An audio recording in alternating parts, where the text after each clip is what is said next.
Halo Sobat Kuda, selamat datang pada podcast Ditjen Bina Keuangan Daerah. Kali ini kita akan ngebahas terkait tentang pemilu-pemilu ya, karena kita sebelumnya sudah selesai dengan pesta demokrasi, pemilihan presiden dan wakil presiden. Nah, podcast kali ini kami akan mengangkat pendanaan pilkada serentak, yang mana Kemendagri ikut berpartisipasi dalam pesta demokrasi kali ini. Hadir bersama saya Bapak Riki, salah satu Kasubdit pada Ditjen Bina Keuangan Daerah yang akan ngebahas tentang pilkada serentak ini.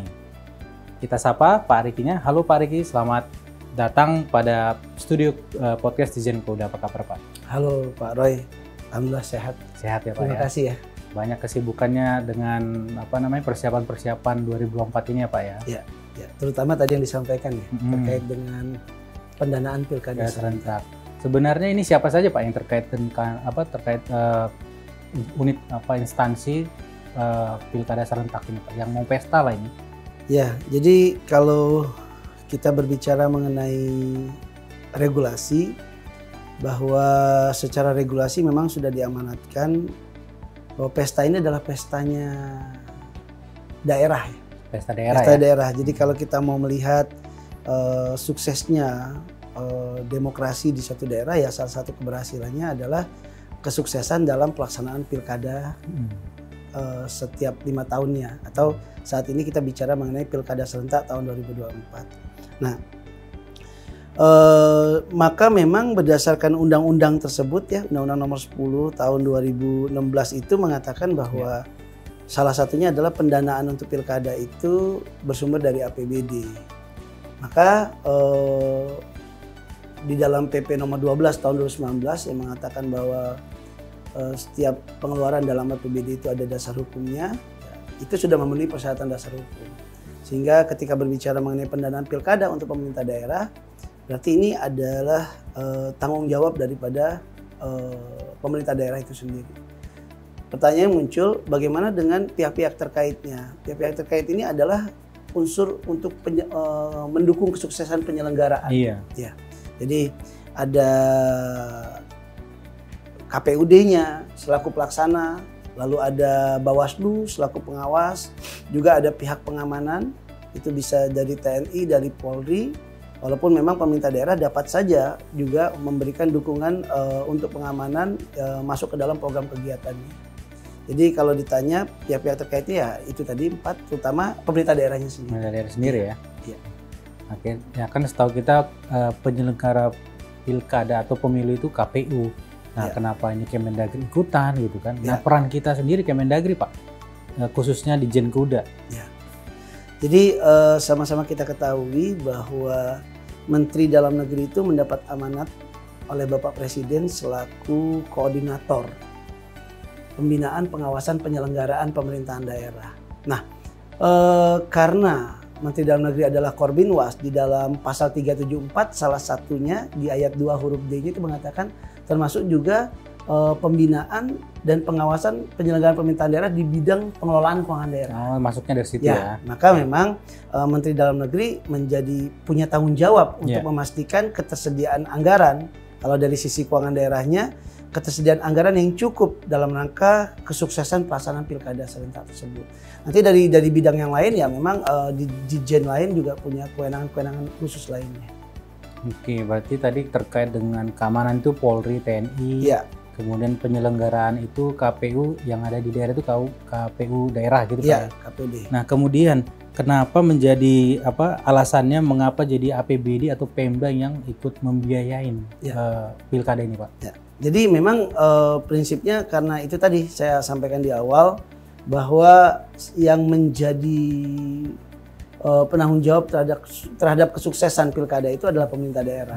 Dipertegas lagi dengan Undang-Undang Nomor 10 tahun 2016 tadi yang mengatakan bahwa pendanaannya itu bersumber dari APBD. Maka itu mengunci bahwa memang pure itu bersumber dari APBD. Ada beberapa pemerintah daerah yang mempertanyakan, lalu KPUD-nya bagaimana? Kenapa itu bukan tanggung jawabnya KPUD?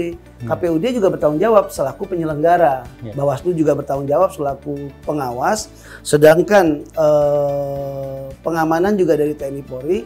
Tapi pada prinsipnya ini kesuksesan ini adalah salah satu wujud daripada keberhasilan demokrasi di daerah. Artinya ini tanggung jawab daripada pemerintah daerah.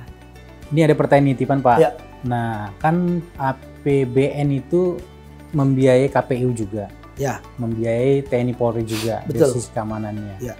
Nah, mengapa sehingga pilkada serentak di daerah itu menggunakan APBD, kan uangnya dari pusat-pusat juga. Apakah ini tidak merepotkan seluruh daerah?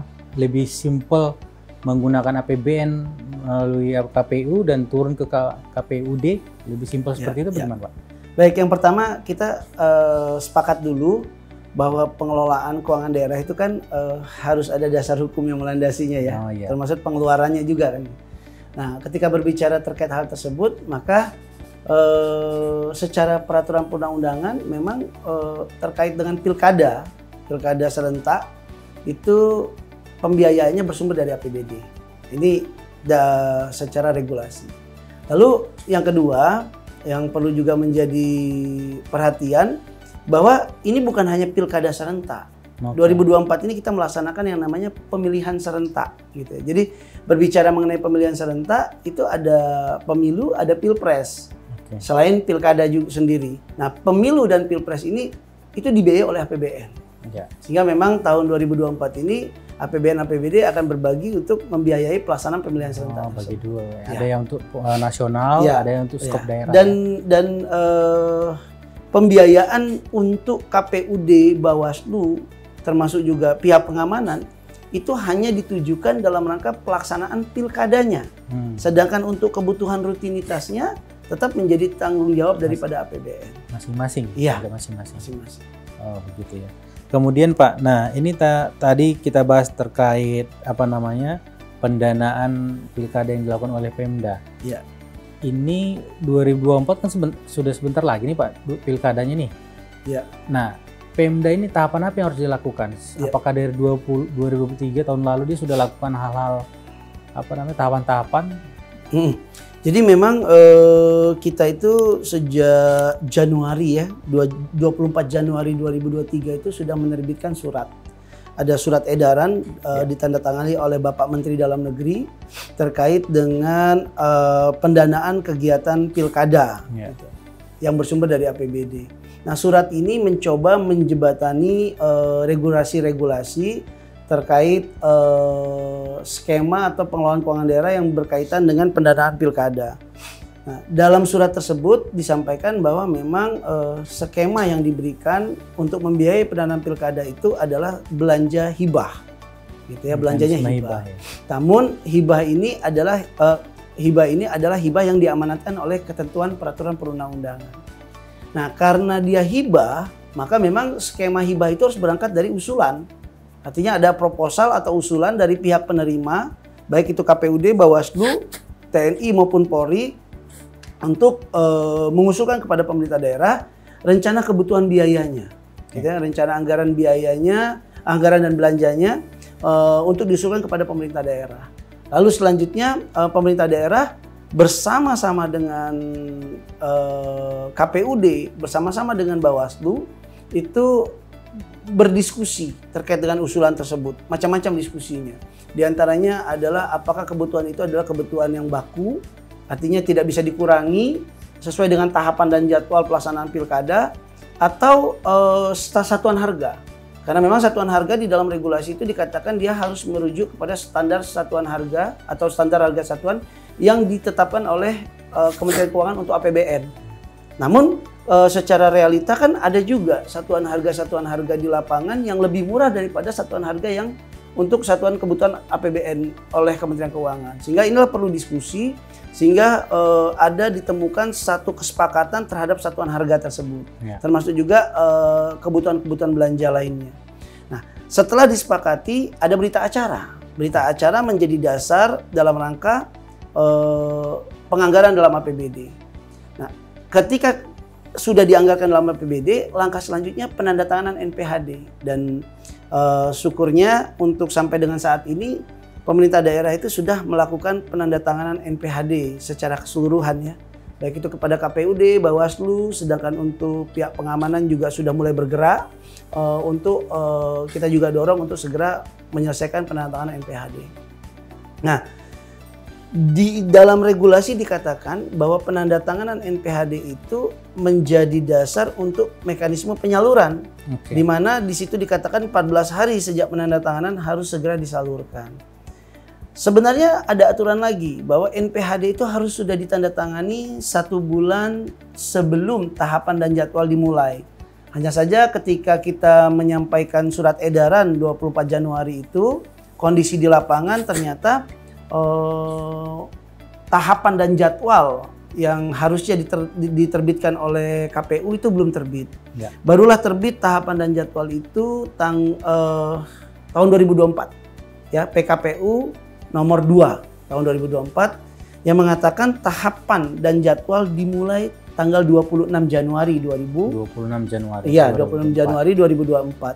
Sehingga kalau kita merujuk kepada regulasi dikatakan bahwa penandatanganan itu 1 bulan ya NPHD sebelum tahapan dimulai, berarti dia mundurnya 1 bulan, berarti 26 Desember 2023. Kan dikatakan 14 hari paling lambat sejak NPHD tantangani.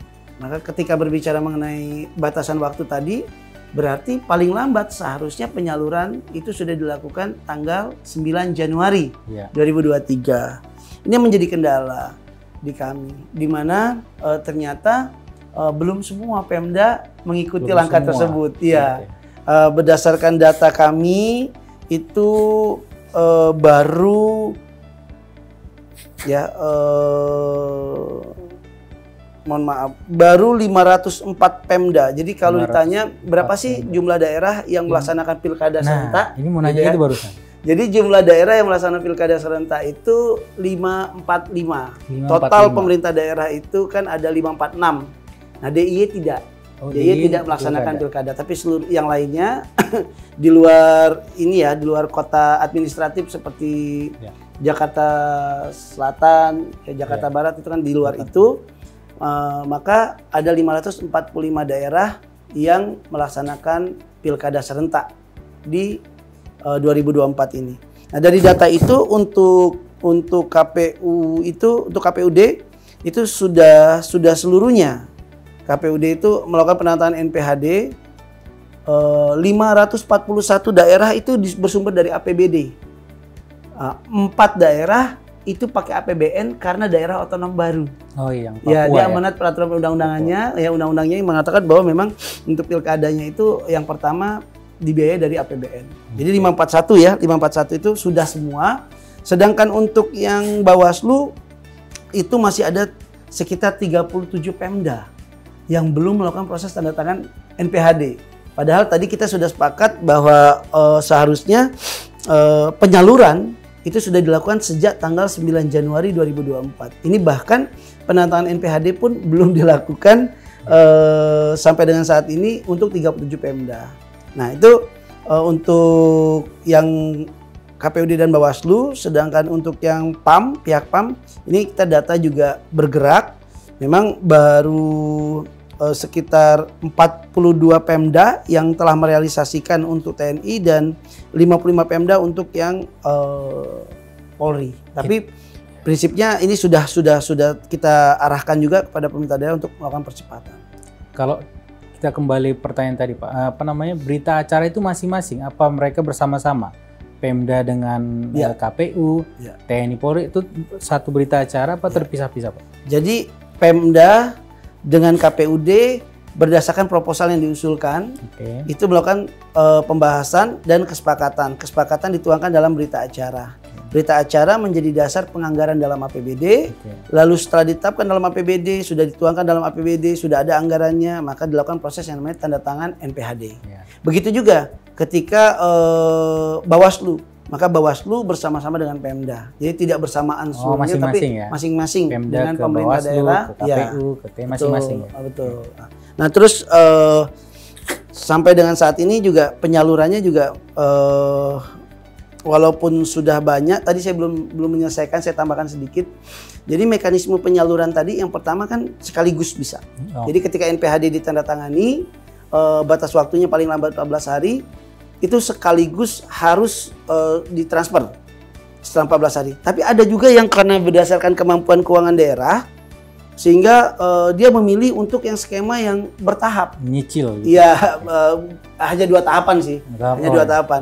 Nah, 2 tahapan ini, tahapan yang pertama itu diamanatkan oleh peraturan perundang-undangan wajib minimal 40%. Jadi nggak boleh sedikit. Ya? Iya. Kenapa? Karena harus membiayai kebutuhan dalam kurun waktu jangka pendek 5 bulan pertama. Ya, jadi nanti ketika yang keduanya itu 5 bulan sebelum tahapan pencoblosan. Maka memang sudah diatur waktunya, maka yang tahap pertama itu harus 40%. Nah, ini juga jadi kendala karena sampai dengan saat ini kami masih terdapat pemerintah daerah khususnya KPUD dan Bawaslu itu yang secara data itu masih ada di atas 100 daerah.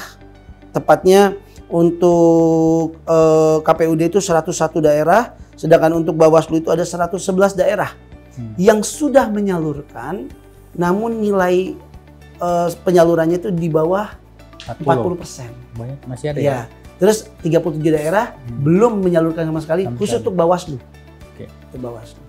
Nah, kita mau bahas kendala-kendalanya, Pak. Tapi sebelum itu kita break berikutnya. Siap. Kami akan kembali saat lagi. Terima kasih.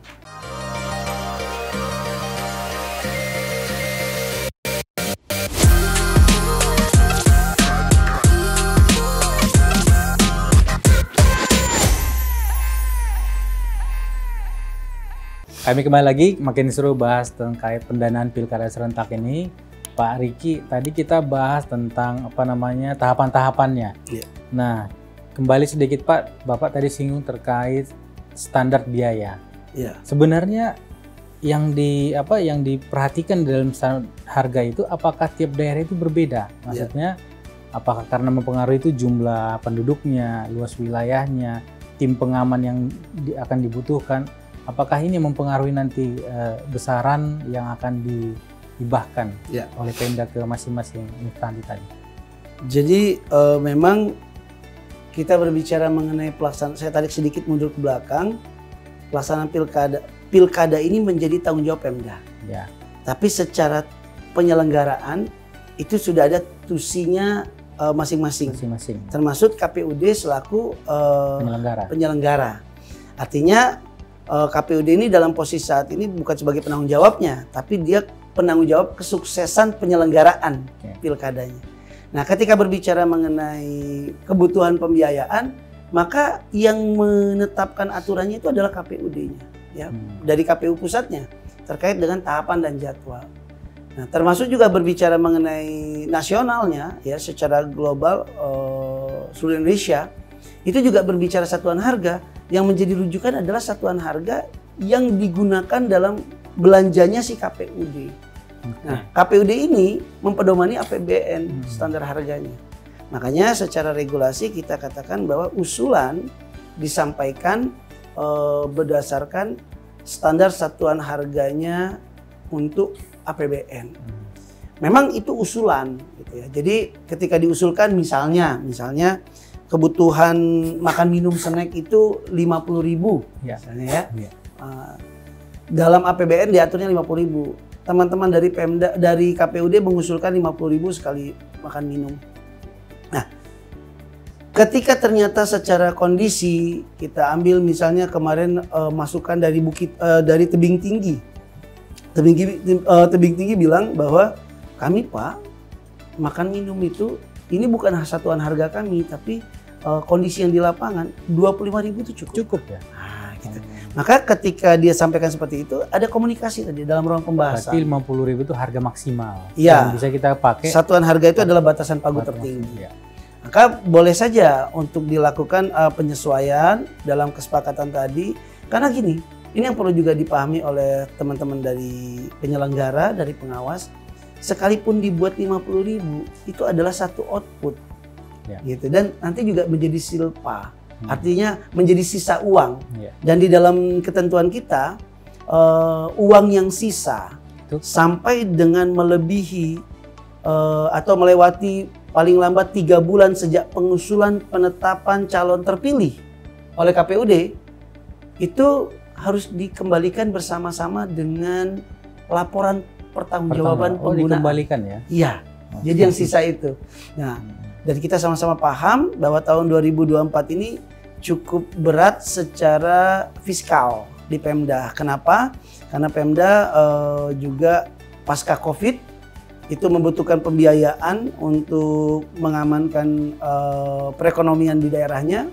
Juga kita sama-sama paham menjaga antisipasi terjadi inflasi. Terus beberapa arahan kebijakan pusat juga diwajibkan untuk mandatory spending, termasuk pendanaan pilkada. Jadi memang membutuhkan kerja yang cukup berat dari sisi fiskal. Oleh karena itu memang kita berharap dan sudah kita sampaikan juga ke teman-teman KPU di pusat bersama yang mengundang KPUD termasuk juga Bawaslu agar dicari jalan tengah terbaik, yaitu kebutuhan pembiayaan tetap difasilitasi sesuai dengan tahapan dan jadwal, tapi melakukan pendekatan harga real sehingga meminimalisir terjadinya pengembalian sisa, sehingga uang juga bisa dioptimalkan di pemerintah daerah dalam APBD-nya. Iya, jadi nggak repot-repot uangnya balik-balik gitu ya Pak? Iya, betul. Kita lanjut Pak, tadi ngebahas terkait daerah-daerah yang belum atau yang belum merespon atau sudah merespon tapi belum melakukan. Ini sebenarnya kendala apa yang mendasar sehingga mereka belum melakukan itu Pak? Ya, jadi kalau berbicara mengenai kendala yang mendasar itu ada beberapa daerah, terutama untuk wilayah Aceh, karena dia bentuknya kehususan, itu khusus untuk Bawaslu. Kalau di Aceh itu namanya Panwasli. Nah ya, Panwaslinya ini keanggotaannya belum dibentuk, belum dilantik. Baru dilantik kemarin, saya dapat informasi. Nah sehingga karena tadi kita di awal sudah sampaikan bahwa pembiayaan untuk pendanaan pilkada ini berangkat dari usulan, berarti kan harus dari Panwaslinya mengusulkan. Sekalipun pemerintah daerah sudah menganggarkan tanpa dari usulan Panwasli, kalau angkanya kebetulan lebih tinggi, ya tinggal menyesuaikan saja secara realisasi. Tapi ketika ternyata anggarannya itu kurang, kan dia harus melakukan penyesuaian. Tapi secara regulasi memang harus berangkat dari usulan. Dan memang dimungkinkan di tengah jalan sekalipun APBD sudah ditetapkan, karena kita sepakat tadi bahwa ini adalah aktivitas prioritas nasional, kalau dari sisi mekanisme pengelolaan daerah masuk ke dalam kelompok kebutuhan yang mendesak, gitu pesta rakyat maka dia boleh menggunakan belanja tidak terduga atau melakukan penjadwalan ulang terhadap program kegiatan yang bisa dilakukan penundaan untuk anggarannya diarahkan untuk pemanfaatan tadi. Nah ini dimungkinkan sehingga pelaksanaan tadi dapat dibiayai dalam APBD-nya. Gitu. Nah, yang jadi permasalahan itu Panwaslinya belum terbentuk di wilayah kabupaten kota se-Aceh. Walaupun sekarang sudah mulai, mudah-mudahan bisa lebih cepat. Terus ada kendala juga terkait dengan rekening. Jadi rekening ini sepertinya debatable antara KPUD Bawaslu dengan Pemda. Jadi Pemdanya maunya misalnya dengan rekening di BPD, sedangkan KPUD Bawaslunya mungkin ada beauty contest. Nah terkait hal ini kami selalu dorong untuk cari jalan tengah.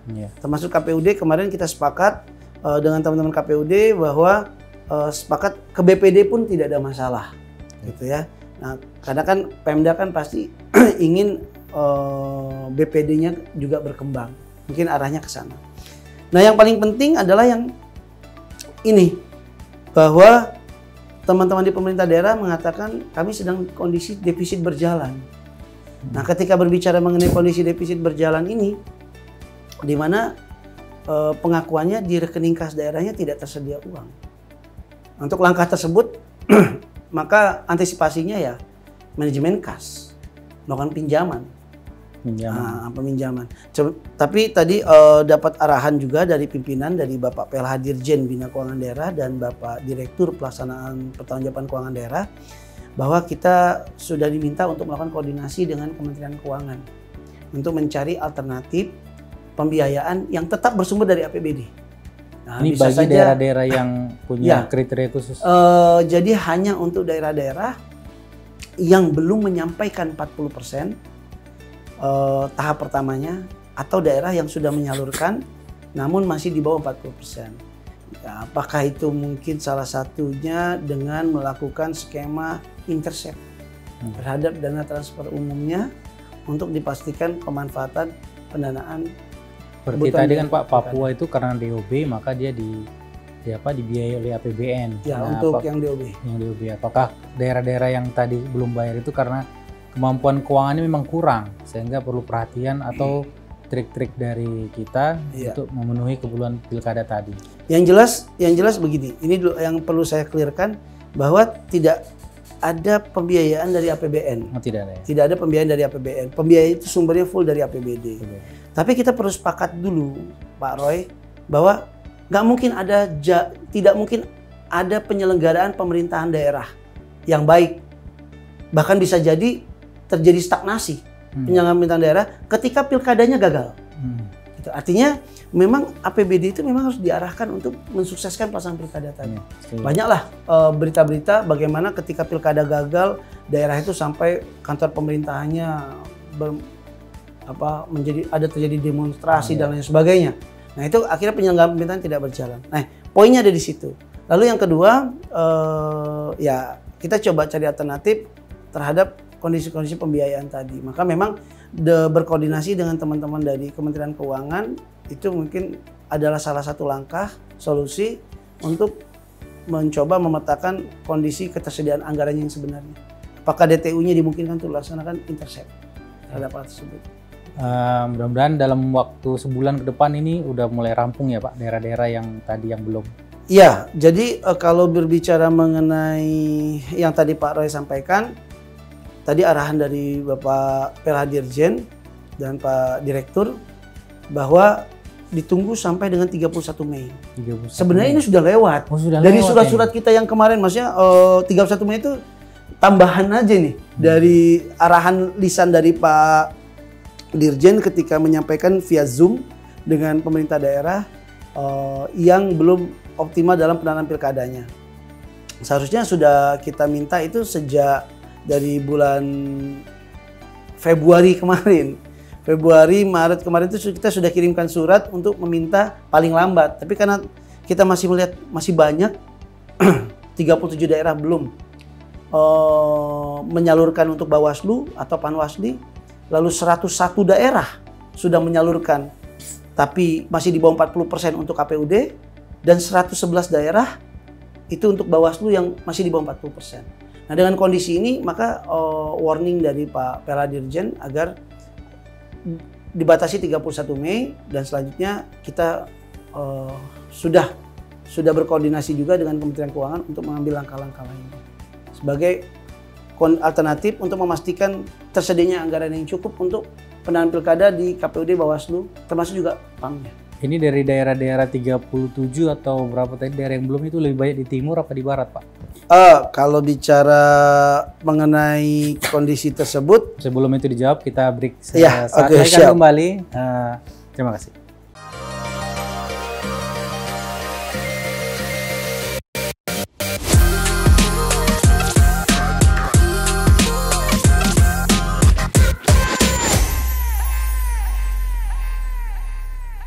Daerah-daerah mana Pak yang belum? Siap. Jadi 37 daerah, gitu ya. 37 daerah ini yang belum menyalurkan. Tadi saya sudah sampaikan, kalau ke KPUD itu sudah semua menyalurkan. KPU sudah. Ya. Tapi ke Bawaslu masih ada 37 daerah. Nah 37 daerah tadi sudah saya sampaikan, khusus untuk di wilayah Aceh, gitu ya. Di wilayah Aceh itu memang kondisinya karena Panwaslinya baru dibentuk. Ya, baru dibentuk itu tadi. Jadi kalau bicara begitu ya sebenarnya 23 daerah pasti Aceh semua ya. Kabupaten kota se-Aceh. Terus selanjutnya sisanya itu ada dari wilayah Kalimantan, terus ada juga sebagian di Sulawesi, Papua juga ada ya. Termasuk juga di wilayah tanah Papua. Iya. Baik Pak, ini kita bahas pilkada ini memang lebih menarik lagi kalau kita undang KPU di sini ya Pak ya. Ya. Jadi sama Bawaslu pengen tahu keluh kesah atau kendala atau harapan-harapan yang mungkin untuk dalam rangka mensukseskan pilkada ini. Baik. Makasih Pak Riki sudah hadir tempat kita ini. Kita akan akhiri podcast ini. Sebelum diakhiri, kami ingin Bapak menyampaikan closing statement. Kira-kira hal apa yang perlu disampaikan untuk menjadi perhatian teman-teman di Pemda. Terima kasih. Silakan Pak. Baik. Terima kasih Pak Roy, izin saya menyampaikan arahan atau mungkin juga menjadi catatan bagi kita bersama Bapak Ibu sekalian bahwa yang pertama pilkada serentak adalah kesuksesannya adalah kewajiban daripada seluruh pemerintah daerah. Maka memang secara pendanaan juga sumbernya dari pemerintah daerah. Kita sudah sepakat itu dulu yang pertama. Lalu yang kedua, Bapak Ibu sekalian, bahwa tahapan dan jadwal sudah mulai. Maka pasti membutuhkan pembiayaan segera. Sebagaimana kita ketahui, tadi sampaikan bahwa masih ada 101 KPUD, satu KPUD yang ditransfer namun masih di bawah 40%. 111 Bawaslu juga sama, sudah ditransfer tapi masih di bawah 40%. Bahkan masih ada 37 daerah yang belum menyalurkan sama sekali kepada KPUD dan kepada Bawaslu-nya, ya, kepada Bawaslu-nya. Nah, terkait dengan hal ini kami izin mengingatkan sebagaimana arahan daripada pimpinan Pak PLH Dirjen Bina Keuangan Daerah, juga Direktur Pelaksanaan Pertanggungjawaban Keuangan Daerah, bahwa batasan waktu secara lisan disampaikan 31 Mei. Sehingga kami mengingatkan kepada seluruh pemerintah daerah yang belum memenuhi capaian 40% salurannya atau belum sama sekali melakukan proses penyaluran kepada Bawaslu khususnya, agar segera melakukan proses penyaluran, karena jangan sampai akhirnya kita mengambil solusi untuk melakukan langkah-langkah intercept terhadap DTU pemerintah daerah yang kita tahu pasti sudah ada kebutuhan untuk belanjanya di APBD. Mungkin itu saja sebagai reminder, sebagai pengingat, dan mari sama-sama kita sukseskan proses demokrasi dengan mewujudkan kesuksesan terhadap pelaksanaan Pilkada serentak 2024 yang sampai dengan saat ini akan dilaksanakan 27 November 2024. Terima kasih. Terima kasih Pak Riki, keren banget statementnya. Demikian podcast kali ini kami akhiri dengan jangan lupa like, comment, subscribe media sosial Ditjen Bina Keuangan Daerah. Saksikan podcast-podcast menarik berikutnya. Sampai jumpa. Terima kasih Pak.